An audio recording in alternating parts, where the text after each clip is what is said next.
Study IQ IAS, अब तैयारी हुई अफोर्डेबल। नमस्कार दोस्तों, स्वागत है आप सभी का स्टडी IQ में। मैं हूं आपका दोस्त राहुल सायगांवकर। दोस्तों, आई एम क्वाइट श्योर कि आप सोच रहे होंगे इस इमेज को देखिए कि हमारी क्या डिस्कशन चलने वाली है। एक चाय वाला बंदा है, चाय फिल्टर कर रहा है, चाय जा रही है इन ग्लासेस में। तो हमारी क्या चर्चा होने वाली है? ऑफ कोर्स हम लोग चाय पे चर्चा करने वाले हैं, नॉट लिटरली, लेकिन हमारी डिस्कशन होने वाली है चाय के बारे में, यानी कि इंडियन टी इंडस्ट्री के बारे में हम लोग डिस्कशन करने वाले हैं। और सबसे पहली चीज, ये डिस्कशन हो क्यों रही है? क्योंकि हाल ही में टी बोर्ड ऑफ इंडिया ने एक अनुरोध किया है, एक रिक्वेस्ट किया है केंद्र सरकार से कि 1000 करोड़ का उन्हें पैकेज दिया जाए आने वाले 5 सालों में, ताकि टी इंडस्ट्री की जो भी प्रॉब्लम है, टी इंडस्ट्री की जो क्राइसिस है, उससे वो रिजॉल्व करें। टी इंडस्ट्री में R&D हो, इनोवेशन हो, टी इंडस्ट्री डेवलप हो, इसलिए। और हम लोग इसी के ऊपर चर्चा करने वाले हैं और प्रिडोमिनेंटली हमारा फोकस रहेगा इस पर्टिकुलर डिस्कशन में on the Darjeeling T industry और उनकी इश्यूज के साथ। इनफैक्ट चर्चा शुरू करते हैं एक सवाल के साथ। सवाल है ये, काफी जेनरिक ओपन एंडेड सवाल है। Indian tea industry, especially Darjeeling tea industry, is going through a churn and its problems are more legacy and structure related rather than cyclical। इस चीज के ऊपर आपको कमेंट करना है। तो इस सवाल के प्रति आपको काफी अच्छा फॉर्डर मिलेगा, काफी अच्छा कंटेंट मिलेगा टू अटेम्प्ट दिस। क्योंकि हम लोग क्या क्या डिस्कस करने वाले हैं, हम लोग बात करने वाले हैं इंडियन टी इंडस्ट्री के बारे में। एक ओवरव्यू लेंगे इंडियन टी इंडस्ट्री का, कहाँ कहाँ पे चाय उगती है, क्या क्या मार्केट है, कितना इंडिया की स्टैंडिंग है, कितना हम लोग एक्सपोर्ट करते हैं, सारी चीज़ें हम लोग जानेंगे, कुछ नंबर्स जानेंगे। इसके अलावा हम लोग प्रॉब्लम्स को आइडेंटिफाई करेंगे, स्पेशली दार्जिलिंग टी इंडस्ट्री में क्या प्रॉब्लम्स है। इन जनरल आप लोग उसे एक्सटेंड भी कर सकते हैं to the entire tea industry as well. इसके अलावा इस डिस्कशन के अंत में हम लोग बात करने वाले हैं कि आने वाले समय हमें क्या करने की जरूरत है, व्हाट शुड वी डू। तो ये सारी चीज़ें आपको पता चलेंगी। इनफैक्ट मैं कहूँगा एक चीज आप पे रहती है, यहां पे एक टर्म है मोर लेगेसी रिलेटेड। तो मैं चाहता हूं कि स्पेशली जो यूपीएससी सिविल सर्विसेज के एस्पिरेंट है, इस चीज के बारे में मुझे बताएं इन द कमेंट सेक्शन। जब मैं यहां पे लेगेसी टर्म इस्तेमाल करता हूं, चाय इंडस्ट्री, टी इंडस्ट्री और इस लेगेसी का क्या नाता होगा? I am going giving you a hint also, connected with British. तो आप मुझे बताइएगा कि ब्रिटिश और टी इंडस्ट्री इन इंडिया, इन दोनों का क्या नाता है, ब्रिटिश का क्या कंट्रीब्यूशन है। मैं नहीं कहूंगा contribution in terms of development, British जहां जहां इन्वॉल्व हो चुके हैं, हर जगह बर्बादी कर चुके हैं। तो आप मुझे बताइएगा ब्रिटिश पॉलिसीज या फिर British involvement with respect to Indian tea industry, ये आपका जिम्मा रहेगा, कमेंट सेक्शन में मुझे बताइएगा। तो दिस इज द पार्ट जो मैं यहाँ पे डिस्कस नहीं करने वाला हूं, बाकी सभी चीजों पे आपको काफी अच्छी इंफॉर्मेशन मिलेगी, राइट। चलिए डिस्कशन की शुरुआत करते हैं, लेकिन उससे पहले आई होप कि आपने सुपर लर्निंग डेज का फायदा उठाया, क्योंकि आप जानते हैं कि हमारा फाउंडेशन बैच 9 लाइव हो चुका है, ओरिएंटेशन क्लास हो चुकी है, 30 नवंबर को क्लासेस स्टार्ट हो चुकी है, राइट। लेकिन अभी भी आपके पास एक छोटा सा मौका है, you have a small window to get admitted, क्योंकि लिमिटेड नंबर ऑफ सीट्स है। तो अभी भी आप एनरोल कर सकते हो, अगर देर हुई है बस ये डिस्काउंट आपको नहीं मिलेगा। अगर आप 30 नवंबर के बाद करोगे, तो उससे पहले करोगे तो यू विल गेट इट, उसके बाद करोगे तो नहीं मिलेगा। तो but still you have a chance of admission.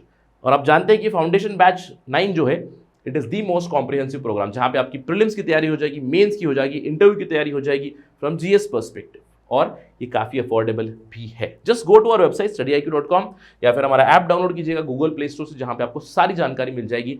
Do it as soon as possible. चलिए चर्चा पे वापस चलते हैं और सबसे पहले बात करते हैं कि टी इंडस्ट्री या फिर टी इंडिया में कहां कहां उगती है, कहां कहां ग्रो होती है। देखिए, जब भी हम लोग बात करते हैं टी इंडस्ट्री की, टी कहां से उगती है, प्लीज रिमेंबर 3 इंपॉर्टेंट बेल्ट से। एक है नॉर्थ ईस्टर्न बेल्ट, दूसरा है आपका नदर्न बेल्ट, मोस्टली मैं कहूंगा हिमाचल प्रदेश, और एक है आपका सदर्न बेल्ट। ऑल्दो ये कर्नाटका वाला थोड़ा नीचे होना चाहिए, I would say it is in the Nilgiris, right, the Western Ghats, basically western eastern Ghat जो भी कह लीजिए, ठीक है, यहाँ ठीक है, प्रिडोमिनेंटली वेस्टर्न घाट्स। अब ये 3 जगह से आपकी टी उगती है, predominantly from the north eastern side. मैं कहूंगा यहाँ पे वेस्ट बंगाल और असम सबसे जरूरी स्टेट्स है from the point of view of production of T, right.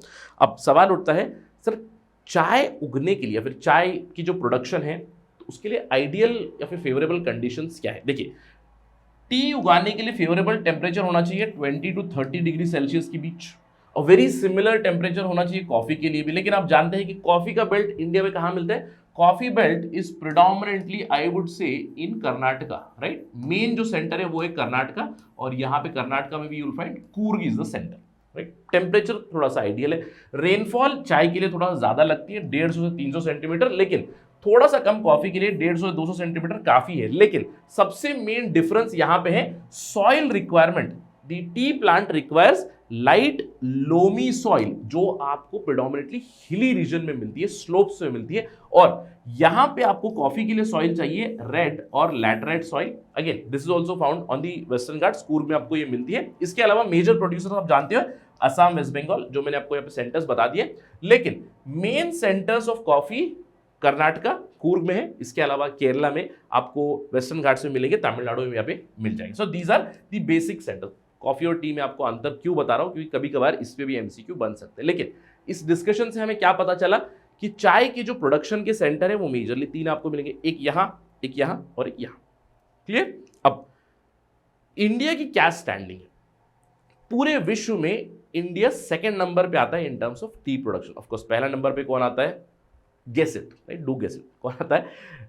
No need of commenting, China आता है। तो सेकंड नंबर पे हम आते हैं, और हम टॉप 5 एक्सपोर्टर्स में भी आते हैं। इंडिया में एक तो चाय कंजम्पशन भी है बहुत सारी, हम लोग डोमेस्टिक रिक्वायरमेंट के लिए भी चाहिए, साथ ही साथ हम लोग एक्सपोर्ट भी करते हैं। पूरे विश्व का 10% एक्सपोर्ट इंडिया से ही जाता है। 2021 में हमारी टोटल टी एक्सपोर्ट्स की वैल्यू थी अबाउट $690 मिलियन।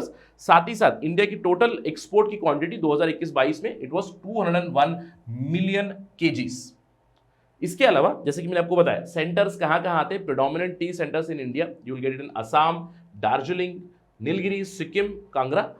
80 to 85% इंडिया में जो टी आती है वो आती है 2 राज्यों से, एक है असम, दूसरा है वेस्ट बंगाल। वेस्ट बंगाल में से from Darjeeling, please remember this particular point. इसके अलावा जो टी इंडस्ट्री है वो अभी भी आज भी काफी लेबर इंटेंसिव है। ऑलमोस्ट 11 लाख वर्कर्स यहां पे काम करते हैं टी एस्टेट्स में, अलग अलग जगह पे। 50% इसमें से वुमेन है, तो वुमेन एम्प्लॉयमेंट भी यहां पे बहुत ज्यादा है। और एक और चीज ध्यान रखिएगा, जब हम लोग टी इंडस्ट्री की बात करते हैं, टी एस्टेट की बात करते हैं, एक मिसकॉन्सेप्शन जरूर होता है एस्पिरेंट्स के साथ, स्टूडेंट्स के साथ। आपको लगेगा कि ये अनऑर्गेनाइज सेक्टर, नहीं, please remember this is organise sector, right? Forget about the spelling, organise sector, ठीक है, ध्यान रखना है। इसके अलावा इसको रेगुलेट कौन करता है? इसको रेगुलेट करता है टी बोर्ड ऑफ इंडिया। जो मैंने आपको बताया, टी बोर्ड ऑफ इंडिया ने अभी रिक्वेस्ट किया है, खबर यह है कि उन्होंने रिक्वेस्ट किया 1000 करोड़ रुपए का पैकेज। अब ये टी बोर्ड जो मेन रेगुलेटिंग बॉडी है, आपको ध्यान रखना है, टी बोर्ड एक स्टैट्यूटरी बॉडी है जो बेसिकली सेटअप हुई थी from the T act 1953, alright? और यही इंपॉर्टेंट बॉडी है जो रेगुलेट करती है जो भी टी रिलेटेड एक्टिविटीज होती है, चाय की प्रमोशन, चाय की प्रोडक्शन, चाय की एक्सपोर्ट एटसेट्रा, ऐसा जो भी चीजें हैं टी बोर्ड के हाथ में ही है। टी बोर्ड हेडक्वार्टर है कोलकाता में, राइट? इसके अलावा टी बोर्ड आता है ministry of commerce and industry में, ध्यान रखना है आपको। For more information you can always go to tea board industry, काफी एक्सटेंसिव इनकी वेबसाइट है। डे टू डे प्राइजेस आपको पता चलेंगे, चाय के प्राइजेस अलग अलग जगह कहाँ कहाँ से उगती है, सारी चीजें आपको मिल जाएंगी, राइट? तो ये बेसिक ओवरव्यू हमारी टी इंडस्ट्री का। और जैसे कि मैंने आपको बताया, हमारी डिस्कशन होने वाली predominantly about Darjeeling tea, right? Darjeeling tea आपको ध्यान देना है, it is also called champagne of teas. तो कभी कभार एमसीक्यू बन सकता है, शैंपेन ऑफ टीज किसे कहा जाता है? तो दार्जिलिंग टी को कहा जाता है। और आपको ध्यान रखना है, इसको सबसे पहला जीआई टैग मिला था, ज्योग्राफिकल इंडिकेशन टैग मिला था 2014 में, फॉर दिस स्पेसिफिक अरोमा, एक स्पेसिफिक फील ऐसी, ठीक है? और ये दार्जिलिंग में 87 टी गार्डन से, 87 टी एस्टेट से, जहां पे कम से कम 55,000 लोग काम करते हैं, और अप्रोक्सीमेटली 7 मिलियन केजी यहां पे प्रोड्यूस होता है। और ये मेजॉरिटी में कहूंगा, majority of this it goes into exports itself. तो एक्सपोर्ट करते हैं high quality T, green tea हो सकती है, दूसरी टी हो सकती है, बहुत सारी चीजें आपको ध्यान रखना है। एक इंपॉर्टेंट पॉइंटर है, Darjeeling tea was the first Indian product to receive the GI tag. Please remember this, को भूलना नहीं है, ठीक है, राइट? अब चर्चा करते हैं कि खबर क्या है और इश्यूज क्या है। जैसे कि मैंने आपको बताया, हाल ही में एनुअल जनरल मीटिंग हुई इंडियन टी एसोसिएशन की, जहां पे टी बोर्ड ऑफ इंडिया ने एक स्पेशल फाइनेंशियल पैकेज पूछा है 1000 करोड़ रुपए का केंद्र सरकार से, क्योंकि टी इंडस्ट्री क्राइसिस से गुजर रही है, इट इज अंडर स्ट्रेस। यहां पे specifically Darjeeling T is under acute stress, और यहां पे इन्हें हेल्प की जरूरत है, यह हाईलाइट किया गया। अब सवाल उठता है, सर ये पैसे क्यों पूछे गए, प्रॉब्लम क्या चल रही है? Let's try to understand the problem. यहां पे आपको पता चलेगा स्ट्रक्चरल इश्यूज भी है। क्या है चलिए समझते। दीज आर दी प्रॉब्लम्स, ये प्रॉब्लम से मैं आपको गिनवाता हूं। सबसे पहली प्रॉब्लम है, क्योंकि दार्जिलिंग के बारे में बात करें, थोड़ा सा पॉलिटिकल इशू है, क्योंकि दार्जिलिंग में आप जानते हो कि 2017 में गोरखा जनमुक्ति मोर्चा एक एजिटेशन हुई थी। ऑलमोस्ट 110 दिनों के लिए एक एजिटेशन चल रही थी, प्रोटेस्ट चल रहा था कि गोरखालैंड करके एक सेपरेट स्टेट चाहिए। तो उस समय पे जो बागान थे, चाय के बागान थे, वो अनअटेंडेड थे और आज भी उसका भुगतान इन्हें करना पड़ रहा है। That is the issue specifically to Darjeeling. Although अगर समझ लीजिए इन जनरल टी इंडस्ट्री का सवाल आए तो इस पॉइंटर को आप मिस भी कर सकते हो, बट मेंशन भी करो, that is not an issue. लेकिन जब भी दार्जिलिंग के साथ प्रॉब्लम आ जाए, one of the issues is 2017 movement. उस मूवमेंट में चाय के बागान मेंटेन नहीं किए गए थे और आप जानते हैं कि चाय के जो पेड़ होते हैं, एक बार अगर प्लांटेशन हो जाए तो सालों तक वो चलती है, फिर उसके बाद आप यील्ड निकालते रहते हो, then you change the plantation, you do know that, right. तो आज भी उससे प्रॉब्लम्स, आज भी उसकी वजह से प्रॉब्लम से गुजर रहे हैं। इसके अलावा सबसे बड़ा जो प्रॉब्लम है दार्जिलिंग टी को, वो है नेपाल से, क्योंकि नेपाल में भी चाय उगती है, राइट, नेपाल में भी टी प्रोडक्शन होती है। और इंडिया और नेपाल का एक ट्रेड ट्रीटी है, 2009 में हम लोगों ने रिवाइज की थी, जिसके तहत ऑलमोस्ट जो नेपाल से चाय आती है वो ड्यूटी फ्री होती है, राइट। तो ड्यूटी फ्री ट्रेड। लेकिन प्रॉब्लम क्या हो रही है, जो नेपाल से चाय आ रही है उसके ऊपर भी दार्जिलिंग का छापा लगाकर बेचा जा रहा है। That is the biggest problem. Duplicate Darjeelings from Nepal add to Indian tea worries. यानी कि सबसे पहले तो आपको समझना है 2017 में दार्जिलिंग टी इंडस्ट्री को एक मार पड़ी। अब उस समय पे एक तो प्रोडक्शन डाउन हुई, लेकिन डिमांड अभी भी ज्यादा थी। तो क्या किया, नेपाल की तरफ से जो टी थी यहां पे उन्होंने साइडलाइन कर दिया, अपनी तरफ से भेज दिया दार्जिलिंग चाय करके। आज भी उसी प्रॉब्लम से हम लोग गुजर रहे हैं। यानी कि नेपाल से डुप्लीकेट दार्जिलिंग टी बिकती रहती है कंटिन्यूअसली, और नेपाल से ऑलमोस्ट फ्री इंपोर्ट आता है इंडिया। That's the problem. इसके अलावा रशिया यूक्रेन क्राइसिस ने भी पूरी टी इंडस्ट्री को थोड़ा सा बौखला दिया। ये क्यों हुआ है, इनफैक्ट इसके ऊपर हम लोगों ने स्पेसिफिकली चर्चा की थी। आपको याद होगा, रशिया यूक्रेन क्राइसिस को हम लोग कंटिन्यूअसली कवर कर रहे हैं फरवरी 2022 से। अलग अलग डायमेंशंस में मैं आपके साथ डिस्कशन कर चुका हूं कि एजुकेशन सेक्टर पे क्या प्रॉब्लम है, इंडिया पे क्या प्रॉब्लम आ सकती है, ग्लोबल लेवल पे क्या प्रॉब्लम आ सकती है। स्पेसिफिकली मैंने डिस्कस किया था चाय इंडस्ट्री के ऊपर क्या है प्रॉब्लम आ रही, क्योंकि रशिया एक बहुत ही इंपॉर्टेंट कंज्यूमर था इंडियन चाय का, इंडियन टी का।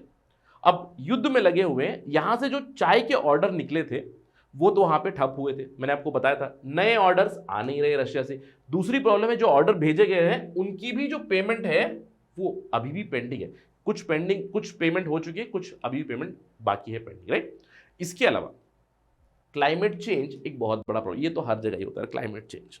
अब क्लाइमेट चेंज की वजह से हो क्या रहा है, देखिए climate change can be attributed for the lower yield, क्योंकि जो दार्जिलिंग का नॉर्मल यील्ड था 10 साल पहले, जो यील्ड आया करती थी that was around 10 to 12 million KGs, और आपने देखा, मैंने आपको बताया अभी कितनी यील्ड आ रही है, approximately 7 million KGs, 6.87 million KGs आया। तो यील्ड कितना डाउन हुआ, क्या फैक्टर्स है इसके लिए, erratic rainfall, global warming, problems connected to climate change. इसकी वजह से यील्ड के ऊपर एक बहुत बड़ा प्रॉब्लम आ रहा है इन दिस पर्टिकुलर एरिया। अब आप सोच रहे होंगे सर अगर यील्ड कम हो रहा है तो क्यों ना हम एरिया बढ़ा दें, जहां जहां हम लोग चाय प्लांटेशन कर रहे हैं, चाय उगा रहे हैं, लैंड थोड़ा सा बढ़ा देते हैं। वो काफी प्रॉब्लमेटिक है, स्पेशली दार्जिलिंग के मामले में, क्योंकि देखिए दार्जिलिंग के मामले में लिमिट हैज बीन रीच। मैंने आपको बताया 87 एस्टेट्स है दार्जिलिंग में, ऑलमोस्ट सैचुरेशन पॉइंट पे पहुंच चुके हैं। अगर यहां पे नहीं जाएंगे तो आपको फिर प्लेन लैंड पे जाना पड़ेगा, जहां पे फिर से yield is a big problem, ठीक है। तो इट मींस लैंड लिमिटेशन भी पहुंच चुकी है। इसके अलावा आपकी जो प्राइजेस है वो ऑलमोस्ट स्टैग्नेंट है। अगर आप देखोगे दार्जिलिंग टी की प्राइस पिछले 6 सालों में it has grown by CAGR, right, compound annual growth rate of 1.7% only. लेकिन उसी समय में महंगाई बहुत बढ़ चुकी है। ये आपने ऑब्जर्व किया होगा, मैं हमेशा कहता हूं कि चाय के दाम, यार पहले देखिए 5 रुपए कप चाय मिला करती थी, अब 10 रुपए कप चाय मिल रही है। लेकिन चीनी के दाम नहीं बढ़े हैं और चाय की पत्ती के दाम नहीं बढ़े हैं, स्पेशली दार्जिलिंग टी क्यों, लेकिन बाकी सभी चीजों के दाम बढ़े, आपने देखा होगा। तो यही प्रॉब्लम हुई है दार्जिलिंग टी के साथ भी, यानी कि आपकी प्राइजेस नहीं बढ़ रहे हैं। अब प्राइजेस डिमांड सप्लाई पे डिपेंड करते हैं, प्राइजेस नहीं बढ़ रहे हैं। लेकिन दूसरा है कि आपकी इनपुट कॉस्ट कंटिन्यूअसली बढ़ रही है, लेबर का कॉस्ट बढ़ चुका है, आपकी इनपुट कॉस्ट बढ़ चुकी है, फर्टिलाइजर हो गए, दूसरी चीजें हो गए। अब इनपुट कॉस्ट पिछले 6 सालों में it has risen by 10 to 12%, लेकिन prices have risen only by 1.7%, यानी कि 8 to 9% का डिफरेंस है। प्रॉब्लम फिर से होगी। इसके अलावा एक और प्रॉब्लम है हम लोगों के साथ, यानी कि इंडिया में डोमेस्टिक कंजम्पशन हैज प्लेटूड, यानी कि हमारी जो डोमेस्टिक कंजम्पशन है वो कहीं ना कहीं अभी प्लेटू हो चुकी है, धीरे धीरे बढ़ रही थी। अभी फिलहाल domestic consumption is a little less than 850 ग्राम, यानी कि प्रत्येक व्यक्ति इंडिया में 850 ग्राम चाय पत्ती कंज्यूम करता है, यानी कि उतनी हिसाब की चाय कंज्यूम करता है। अगर कंपेयर करें दूसरे देश में, स्पेशली नेबरिंग कंट्रीज, बहुत ज़्यादा है। चाइना में ज़्यादा चाय कंज्यूम करते हैं, नेपाल में ज़्यादा चाय कंज्यूम करते हैं, इंडिया में कम करते हैं। तो इंडिया में कंजम्पशन भी प्लेटू हो चुकी है, यानी कि आपका जो डोमेस्टिक रिक्वायरमेंट है that has somewhere flatten, right. Domestic flatten हो चुका है।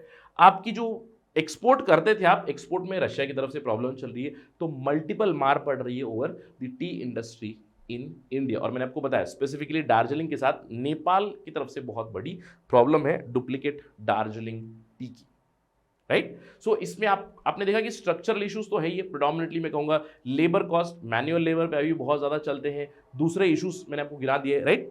अब किया क्या जा सकता है, व्हाट कैन वी डू और व्हाट शुड वी डू। सबसे पहले तो देखिए टी बोर्ड ने असिस्टेंस पूछा है, package assistance, then 1000 crore assistance can be given, first step. इसके अलावा पिछले साल ही पार्लियामेंट्री स्टैंडिंग कमेटी ने अपनी रिपोर्ट में कैटेगोरिकली बताया है रिव्यू करे और रिविजिट करे इंडो नेपाल ट्रीटी को। क्यों? क्योंकि इंडो नेपाल ट्रीटी के चलते क्या हो रहा है, भारत में नेपाल की चाय डंप हो रही है और वो भी दार्जिलिंग का छप्पा लगकर। ये प्रॉब्लमेटिक है। यहां पे पार्लियामेंट्री कमेटी ने स्पेसिफिकली बताया है कि सर्टिफिकेट ऑफ ओरिजिन आए, कि अगर नेपाल से चाय आ रही है, अगर आप देखिए ड्यूटी नहीं लगा सकते, तो अगर चाय आ भी रही है तो सर्टिफिकेट ऑफ ओरिजिन लगाए कि ये इंपोर्ट हुई है नेपाल से और ये दार्जिलिंग वाली चाय नहीं है, क्योंकि इससे एटलीस्ट हमारी दार्जिलिंग की चाय तो बच जाएगी, राइट। That's the problem. इसके अलावा देखिए मैंने आपको बताया टी एस्टेट थे, पिछले 5-6 सालों से, पिछले 10 सालों से मैं कहूँगा टी एस्टेट्स की प्रॉब्लम चल रही है। तो टी एस्टेट में ओनरशिप भी कंटिन्यूसली बदल रही है, not just in Darjeeling, anywhere आप जाइए, लीज सब लीज हो रही है। तो छोटे छोटे ग्रोवर्स बहुत ज़्यादा बढ़ चुके हैं। इनफैक्ट अभी ये कहा जाता है कि इंडिया में जो टी की प्रोडक्शन होती है वहाँ पे small tea growers have gone into majority, 52% T production is by the small tea growers itself. तो आइडेंटिफाई कीजिएगा कि स्मॉल टी ग्रोवर्स कौन है और उन्हें भी जीआई की प्रोटेक्शन दी जाए तो काफी मदद होगी उनके लिए, स्मॉल टी ग्रोवर्स के लिए। इसके अलावा इन जनरल मैं कहूंगा जब भी टी इंडस्ट्री का नाम आए, T is known for what, चाय अरोमा, चाय की जो स्मेल होती है, सुगंध होती है, सबको पसंद आती है। तो चाय इंडस्ट्री में वी नीड अरोमा स्ट्रेटजी या फिर अरोमा स्टेप्स। ध्यान रखिएगा इसको, इस एक्रोनिम को ध्यान रखिएगा, क्योंकि आंसर राइटिंग में काफी मदद मिलेगी। सबसे पहले ए से असिस्टेंस देने की जरूरत है to small tea growers, tea industry को असिस्टेंस की जरूरत है 1000 करोड़ पैकेज की भी। इसके अलावा रिजुविनेट करने की जरूरत है, आर से रिजुविनेट करे demand, not just Indian T, यानी कि डोमेस्टिक डिमांड का भी इंक्रीज करना है और इंटरनेशनल लेवल पे। इंटरनेशनल लेवल पे आप कैसे कर सकते हो, नए नए मार्केट एक्सप्लोर कीजिएगा, यूरोपियन यूनियन जाइएगा या फिर साउथ अमेरिका एक्सपैंड। अब साउथ अमेरिका सब लोग कॉफी पीते हैं या चाय भी पी के देख लो, है ना। यानी कि इंडिया की तरफ से, टी बोर्ड की तरफ से, Indian ministry of external affairs की तरफ से और भी स्टेप्स लाने की जरूरत है ताकि हम लोग इंटरनेशनल लेवल पे इंडियन चाय को लेकर जाए। इसके अलावा ऑर्गेनिक फार्मिंग, अरोमा में ओ ऑर्गेनिक फार्मिंग हम लोग कर सकते हैं एट द टी एस्टेट्स। इसके अलावा सबसे इंपॉर्टेंट पॉइंटर है मॉडर्नाइजेशन और मैकेनाइजेशन का। देखिए आज भी चाय के बागान पे क्या होता है, मैंने आपको बताया 11 लाख से ज्यादा लोग काम करते हैं, उसके अंदर 50% से भी ज्यादा महिलाएं हैं। तो एक इंपॉर्टेंट काम क्या है, जो चाय की पत्ती होती है, चाय की पत्ती काटनी है, पीछे एक बैग होती है, उसमें आपको कलेक्ट करना है कंटिन्यूसली, राइट। मैनुअल लेबर के ऊपर बहुत ज्यादा डिपेंडेंट है ये। अब देखिए जिस तरह से डेवलपमेंट हो रही है, जिस तरह से मैकेनाइजेशन हो रही है, जिस तरह से मॉडर्नाइजेशन हो रही है, जिस तरह से टेक्नोलॉजी आ रही है, हमें भी बदलने की जरूरत है। ऑफ कोर्स इसका एक डिसएडवांटेज होगा कि जिन लोगों के जॉब है उनकी प्रॉब्लम हो सकती है, लेकिन सरकार उन्हें एक ऑल्टरनेट एम्प्लॉयमेंट दे सकती है और टी एस्टेट्स पे मैकेनाइजेशन ले आए, मॉडर्नाइजेशन करें, जिससे कि हमारा आउटपुट हम लोग और बढ़ा सकते हैं। अब आउटपुट बढ़ने की जरूरत है, कैसे?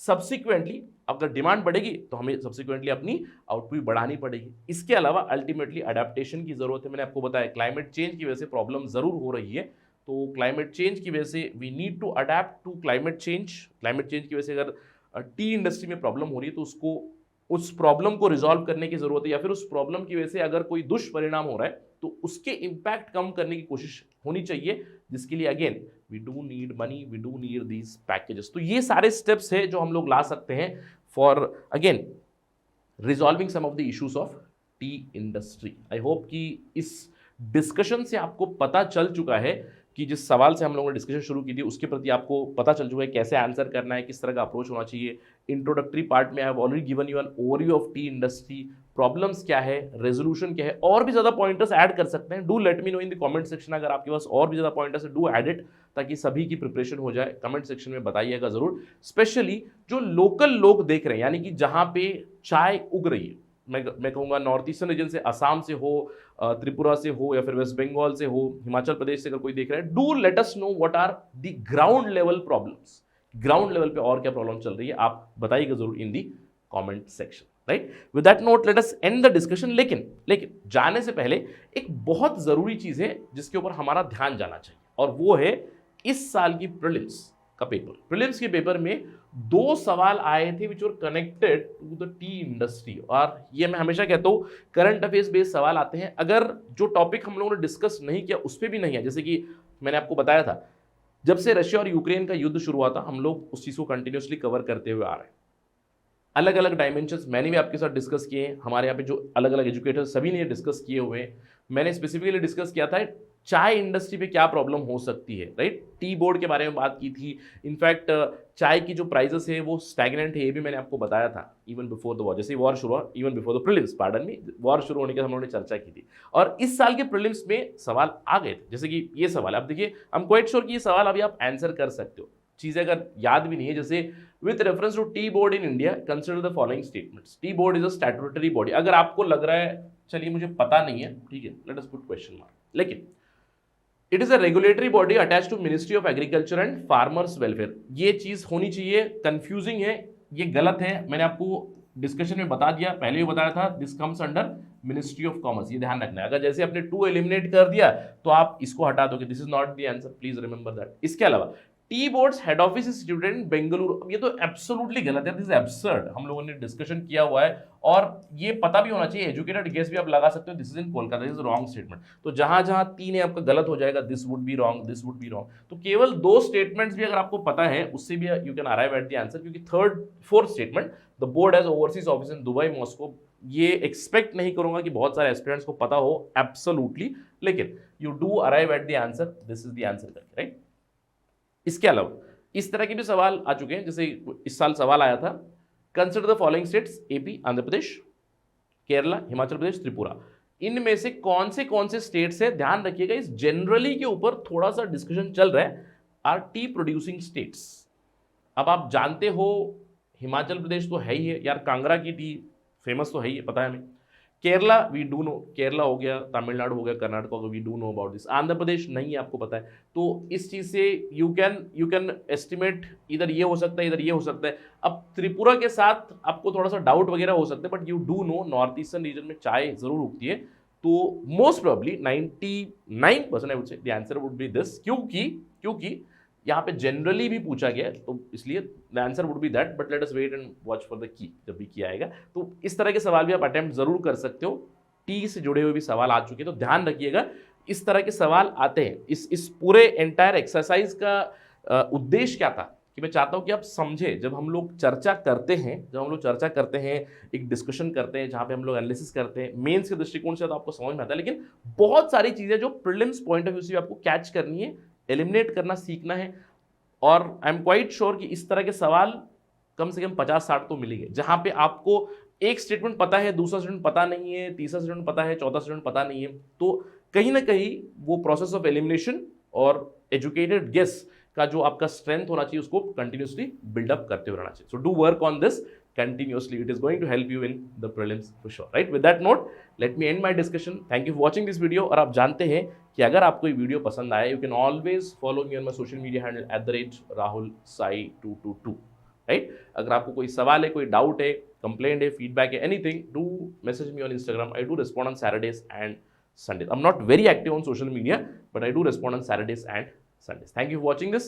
Jai Hind। Study IQ IAS, अब तैयारी हुई अफोर्डेबल।